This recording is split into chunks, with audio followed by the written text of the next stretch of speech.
It's almost hard to believe that the Apple Watch Series 9 has already been out for about 6 months. And in today's video, I wanted to go over how it's stood out in its last 6 months and if it's still worth getting if you still haven't upgraded or thinking about getting a new Apple Watch.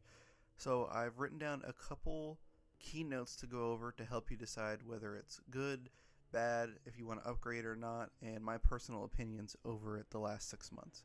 So let's get into it. Like I said, I've had this watch since it came out in September of last year, and it's 6 months old now. The watch that I have here is the Apple Watch Series 9, obviously, but it's in silver stainless steel. I got the stainless steel version in the Series 7. It was black.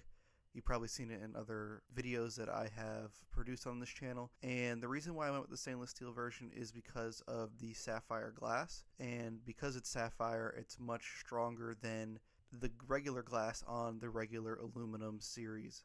I've had an Apple Watch since the Series 2, and they've all been aluminum until the Series 7 when I got the stainless steel. I couldn't stand micro scratches, I couldn't stand the paint chipping, and with the stainless steel version, you just don't get that. There is no scratching on the screen, which is great for me because when you're looking at the screen, you don't want to see scratches all over the screen. And as for the casing, sure, it's a little bit heavier, but it looks more like jewelry. In the last 6 months, I have noticed a couple micro scratches and a couple incidents on the watch where the paint has actually came off of it a little bit, and you can really see just the bare metal inside of it, but it's really not that big of a deal because you really only can see that in really bright, strong light at a certain angle. So regular usages, you just don't see that. Again, the stainless steel model is heavier, it may look like jewelry more, and it has no scratches, but obviously it's more expensive. But in that case, I'm not really going over which one's better. I'm just going over the Apple Watch Series 9 in general. So next on the list is battery life. Now, surprisingly, the battery capacity on this watch is still at 100%. I use it every day for activity,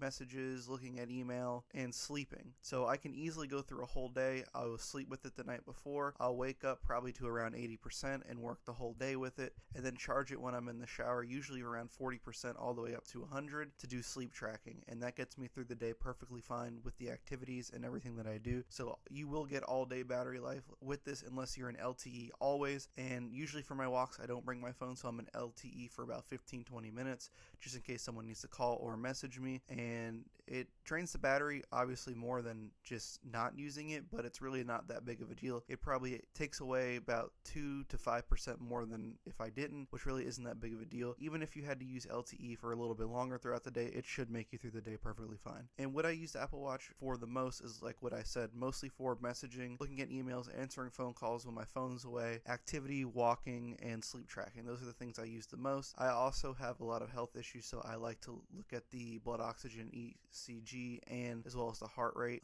That always helps me a lot to see what's going on with me. And of course, the Apple Watch with the heart rate is very good, and it tells me if my heart rate starts going high or low if I'm just being inactive, which I appreciate a lot. Like I said, I use it for activity. I go for a walk usually with my wife in the evening, and I use that to either stream music or stay connected with everything if it's important. I have been on walks where my mom or my wife or someone in my family has called me for something that's pretty important, and just having that with me is really awesome, and it also keeps track of everything that I do. Obviously the regular Apple Watch does it as well, but it does the same thing as well. Again, I also use it for sleep tracking. I usually average about 8 to 9 hours of sleep. I know it's probably more than usual for most people, but I do get tired fairly quickly. I do appreciate it at night and as an alarm clock. At night, if I have to go to use the bathroom, I can always see what time it is by tapping on the screen. It's not too heavy, it's not too uncomfortable. If it is uncomfortable for you, it's probably because of a band making you sweat or making it just too heavy for you, so I usually switch to a band that's usually lighter for the night. But for the most part, I enjoy the sleep tracking, and I really do appreciate the alarm on this. The subtle tapping that wakes you up is just so much better than an alarm that scares you awake, at least in my experience. So one big feature that came out this year is the double tap, and while it was a really cool feature and I was really excited to use it, I find out that I really don't use it that much. I really use it when I'm answering phone calls. Well, I end the call just by double tapping. I really don't use the Smart Stack too much. I think the widgets are too small. While I do appreciate Apple really going in a direction to make an Apple Watch its own own device and less reliant on the phone, because that's what it seems like it's doing every single year. I just don't use double tap that much, but again, other people may. I just wanted to put that out there, that it's a really cool feature. If you want to use it, it's there. If you don't want it, you can actually toggle it off. But for me, it's something I use very little, but other people may use it more. But that's really all I wanted to make in this video, is just how the Apple Watch Series 9 has stood up throughout the whole rest of the year and in its 6 months period. And honestly, it's still great. It works great. And if you're looking to upgrade from a much older watch, this is the watch to